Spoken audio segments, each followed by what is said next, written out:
Vice President Kamala Harris in her first sit-down interview since rising to the top of the ticket, revealing her day one priority if elected is to roll out plans for a so-called opportunity economy. Now, former President Trump slamming Harris on the campaign trail in Michigan over the state of the economy under her leadership. Over the past 4 years, Kamala and crooked Joe Biden have presided over an economic reign of terror, committing one financial atrocity after another. As Vice President, Kamala cast the deciding votes that caused the worst inflation in American history. You're all victims of it. We all are. Everybody is a victim of it. It's a nation buster, costing the typical family $28,000 under her policy. Now Kamala says she wants to talk about the future, but she's been there for 3.5 years. And joining me now, Texas Congressman Roger Williams. He's the House Small Business Committee Chairman and a member of the House Financial Services Committee.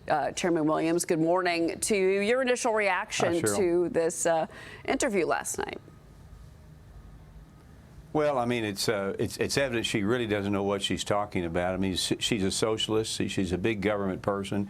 She certainly doesn't understand small business and Main Street America. I mean, Main Street America, when they listen to her, you don't get scared because you can't be scared when you're in business, but you're aware of what she's saying.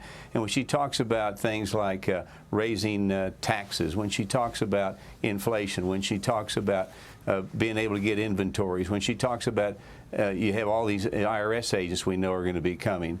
She talks about regulations, and she talks about putting caps on what people can sell their goods for, especially the grocery industry that operates on such a small margin. I mean, this is stuff that really is not good for Main Street America. When you hear President Trump talk, you talk about cutting taxes, about cutting regulations, creating opportunity, turning the private sector back over to the economy back over to the private sector. That's what works. That's what built this country. A big difference, and Main Street's worried about it. Well, you know, the vice president also, tried to defend her flip-flopping when it came to some other issues not mentioned yet. Let's watch this. Inflation hit 9.1% under the Biden-Harris administration.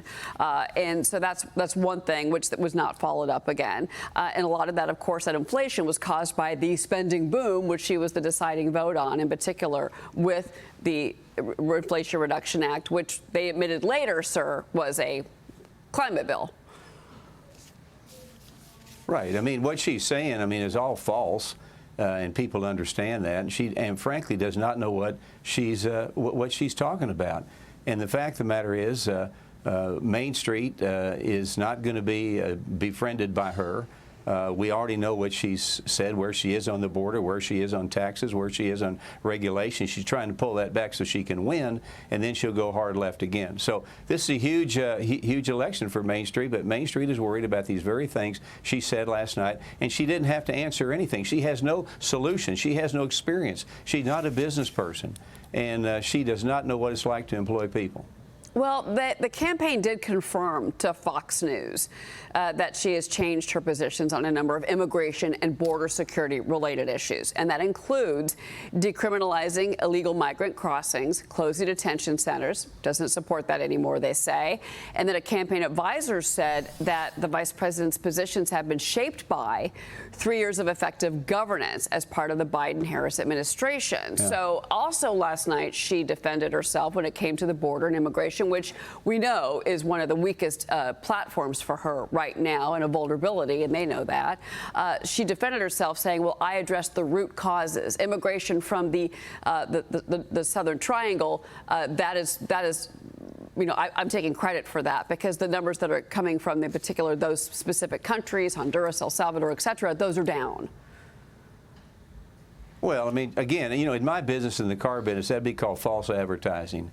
She's not telling any truths. I mean, she, being from Texas, only time she's been to the borders in a parking lot in El Paso, Texas. She wants open borders. She talks about that. So there again, she's telling falsehoods. She's telling lies to try to become the President of the United States. And I don't think the American people are going to buy into it. And certainly Main Street America sees right through what she's saying.